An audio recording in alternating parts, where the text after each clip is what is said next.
Welcome to the deep dive, where we kind of deep dive into some really fascinating and wild topics. And uh, today we're going down a rabbit hole that might just blow your mind. Buckle up. You sent us this interview with Clif High, the data analyst who's really known for making some seriously out there predictions. Right.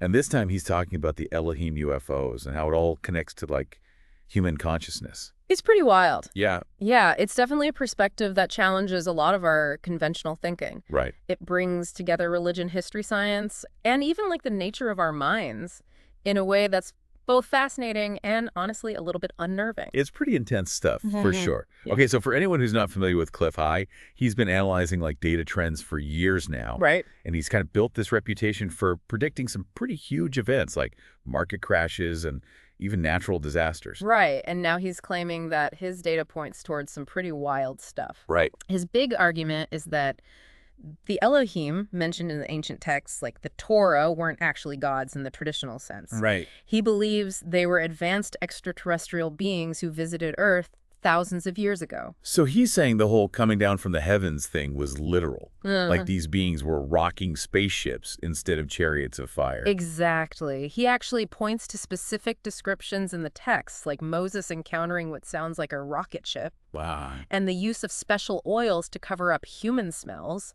which High claims the Elohim found repulsive. Interesting. He even claims the Hebrew word Ra'al, often translated as Holy Spirit, actually referred to a rocket ship. Well, hold on a second. That's a pretty bold claim. It is. Is there any linguistic evidence to back that up, or is it just High's interpretation? Well, that's where things get a little tricky. Okay. High bases a lot of his arguments on his own interpretation of these texts, Right. and some scholars might argue that he's taking things a bit out of context. But it definitely raises some interesting questions about how we interpret ancient writings and whether there might be more to the stories than meets the eye. Okay, but even if we entertain the idea that these Elohim were aliens with advanced tech, why would major religions deny their existence? Yeah, High seems to be suggesting there's a deliberate cover-up happening. right. He calls it Elohim denial. Okay. And he believes it's at the root of many of humanity's problems. Wow. He argues that religions have intentionally misinterpreted these stories to maintain control and keep us in the dark about our true history and potential. So he's saying we're basically living a lie, that our understanding of history, religion, and even ourselves is built on this foundation of denial. That's the gist of it. Wow. And it gets even more interesting when he starts talking about the nature of human consciousness. Okay. High believes that our ability to perceive reality is influenced by energy we receive from the galactic center. He even says there was a period called the Kuga where our mental capacity was diminished. Okay, hold up, Kuga. Can we break this down a bit? Yeah. What does that even mean, and how does it tie into all of this? Think of it like this. Imagine humanity just emerging from a long mental winter. Okay. The Q-Yuga was a time when our consciousness was kind of asleep, Okay. and we weren't able to perceive reality as clearly as we can now. So like we were operating on a lower frequency or something. Exactly. And High argues that we're still feeling the effects of that period. Interesting. He believes most of us operate through what he calls an emotional filter, which basically clouds our perception and makes it hard to see the truth about things like the Elohim and our place in the universe. So it's like we're still squinting after coming out of a dark room. That's a great way to put it. I like that. And High believes that this limited consciousness combined with the Elohim denial we talked about is keeping us trapped in a cycle of ignorance and control. Wow.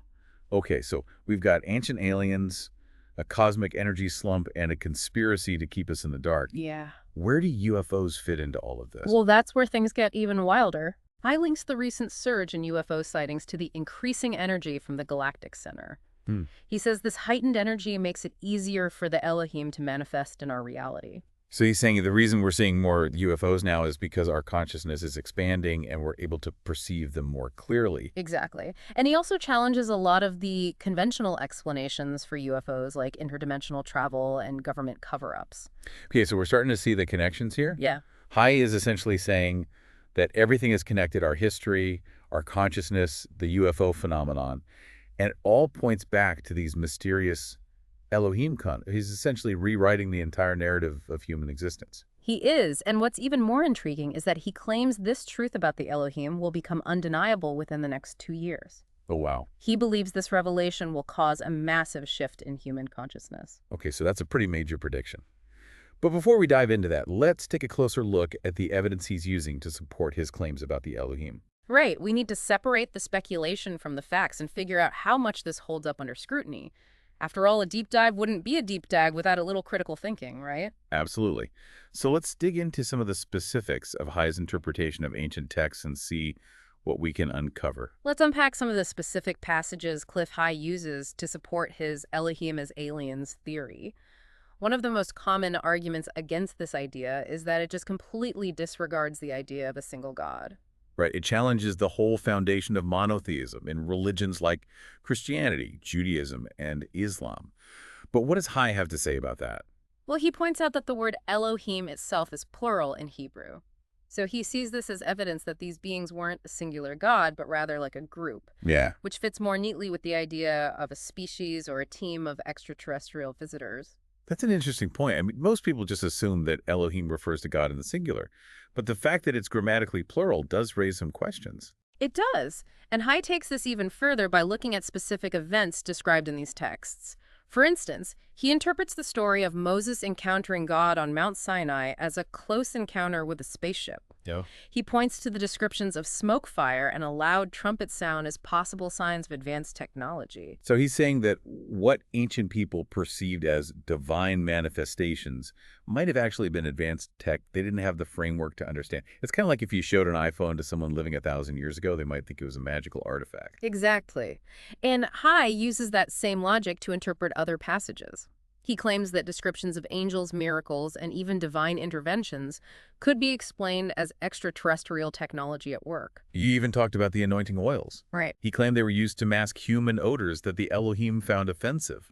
Right, and he ties that back to the idea that the Elohim were biologically different from humans, possibly with a heightened sense of smell or even a fear of contamination. It paints a pretty interesting picture of how these two species might have interacted. Okay, so let's say for the sake of argument that High is right about the Elohim being aliens. What does he think their motivations were? Were they benevolent beings sharing their wisdom, or something more sinister? Well, High definitely leans towards the idea that the Elohim had their own agenda. He points to the stories of genetic manipulation, like the creation of Adam and Eve, as evidence that these beings were interested in experimenting with human biology. Oh, wow. He even suggests that figures like Jesus might have been genetically modified by the Elohim. Wow. That's a pretty wild claim. But it also kind of explains the whole Elohim denial thing. Right. If these beings weren't the benevolent gods we've been led to believe, then it would make sense for religions to downplay their role in human history. Exactly. High believes that religions have purposely obscured the truth about the Elohim to maintain their power and control over humanity. Right. He sees it as a form of manipulation that has kept us from reaching our full potential.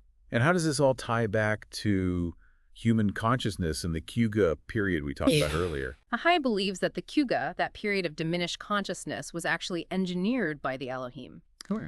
He suggests that they intentionally suppressed our mental abilities to make us easier to control. So he's saying that the Elohim dumbed us down. Like we're basically living in a cosmic version of the Matrix. That's a pretty intense theory, right?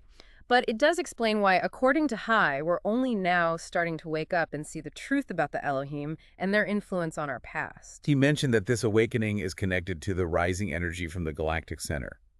Is he saying that this energy is somehow counteracting the Elohim's oppression? Exactly. He believes that this energy is amplifying our consciousness and breaking down the mental barriers that have kept us in the dark for so long. Okay. And he sees the surge in UFO sightings as evidence that the Elohim are returning, Wow. possibly to reclaim control or perhaps to guide us towards a new era of enlightenment. Okay, so we've got a lot of what ifs and maybes here. But let's say for the sake of our deep dive that High's predictions are accurate. What does he think will happen when this truth about the Elohim becomes undeniable? He predicts a massive shift in human consciousness, a period of what he calls hyper-novelty. He believes that our current systems of belief, our institutions, even our understanding of reality itself will be fundamentally challenged. It sounds like he's anticipating a period of intense upheaval and transformation, kind of like a global identity crisis. Exactly. But he also believes that this upheaval is necessary for us to evolve as a species. He sees it as a breaking point, a chance to shed the limitations of our past and embrace a new way of being. So it's not necessarily a doomsday scenario. It's more like forced evolution, a kind of cosmic wake-up call. That's a great way to put it. And he believes that the outcome of this shift will depend on the choices we make as individuals and as a collective. Okay. He emphasizes the importance of free will and personal responsibility in navigating this period of change. So it's not just about what the Elohim might do. It's about how we respond to this new reality and how we choose to shape our own destiny. Exactly. But to really understand the implications of High's predictions, we need to explore what this hyper-novelty might look like and how it could impact our lives in practical terms. Right.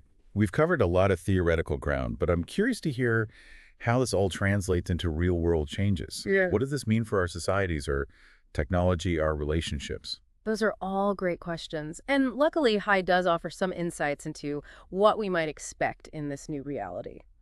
So let's delve into those predictions and explore the potential impact of this hyper-novelty on our everyday lives. Okay, so we've laid out Clif High's theories. He says the Elohim are real. They're basically a super advanced alien race, and their existence has been covered up by like pretty much every major world religion. Yeah. And he also claims that because of some kind of galactic energy boost, all this truth is going to come out very soon. Right, within the next 2 years, according to High. 2 years. And he believes this revelation will trigger what he calls hyper-novelty. It's kind of like a global awakening, a sudden shift in consciousness that will completely change our understanding of reality. So what would that even look like in practice? Let's say the news breaks tomorrow that, yep, the Elohim are real. They've been here all along, and everything we thought we knew about history is wrong. What happens next? Well, High predicts some pretty significant changes. For one thing, he thinks our institutions will be thrown into chaos. Governments, religions, scientific organizations, they'll all have to grapple with this new reality and figure out how to adapt. It's like the ultimate paradigm shift. Imagine the debates, the protests, the complete restructuring of our systems of belief. It would be revolutionary. Absolutely. And it wouldn't just be about institutions. High believes that this revelation will have a profound impact on individuals as well. Yeah. He suggests that people will experience a range of reactions, from fear and denial to excitement and a sense of liberation. Yeah, I can see that. Some people might feel betrayed by the institutions they've trusted, while others might feel like a whole new world of possibilities has opened up. It would definitely be a time of intense personal growth and transformation. High also predicts that this shift in consciousness will lead to huge advancements in technology and science. He believes that by breaking free from the limitations of our current paradigms, we'll be able to unlock new knowledge and understanding, possibly even tap into some of the advanced technology that the Elohim possessed. So things like teleportation, anti-gravity devices, maybe even time travel could become a reality. It's definitely within the realm of possibility, according to High. He believes that our current understanding of physics is limited, and that by embracing a more expanded view of reality, we'll be able to achieve things that seem impossible right now. But what about the Elohim themselves? If they are real, and they do return, how does High think they'll interact with humanity after all this time? Well, that's a question he doesn't have a clear answer for. Right. He speculates that their intentions could be anything from benevolent guidance to outright control. It really depends on what their motivations were for interacting with us in the first place, and that's something we can only really speculate about. So there's a chance they could come back as saviors, or they could come back as conquerors, or maybe something in between, something we haven't even considered. Right. And High emphasizes that ultimately our future will be determined by the choices we make. Right. He believes that we have the power to shape our own destiny, even in the face of these potentially powerful beings. So what's the takeaway for our listeners? What should they be doing to prepare for this potential hyper-novelty, this global awakening that could be just around the corner? Well, I think the most important thing is to stay open-minded and curious. Don't dismiss these ideas out of hand, but don't blindly accept them either. Do your own research, explore different perspectives, and most importantly, listen to your own intuition. It's about staying informed, staying critical, and staying connected to your own inner wisdom. Because if Clif High is right, we're all about to embark on a pretty wild ride. Exactly. And whether the Elohim turn out to be benevolent beings or something more sinister, this shift in consciousness is likely to be a defining moment in human history. It's a chance to rewrite the narrative, to redefine what it means to be human, and to create a future that's truly aligned with our highest potential. So that's our deep dive into the world of Elohim UFOs and human consciousness. Right. It's a lot to take in, and it definitely raises more questions than it answers. But one thing's for sure, we're living in incredibly exciting times, and the next few years are likely to be full of surprises. Absolutely. And remember, this is just the beginning of the conversation. Keep exploring, keep questioning, and keep an eye on the skies. You never know what you might discover. Thanks for joining us on this deep dive. Until next time, stay curious and keep exploring the wonders of the universe. This is The Deep Dive signing off.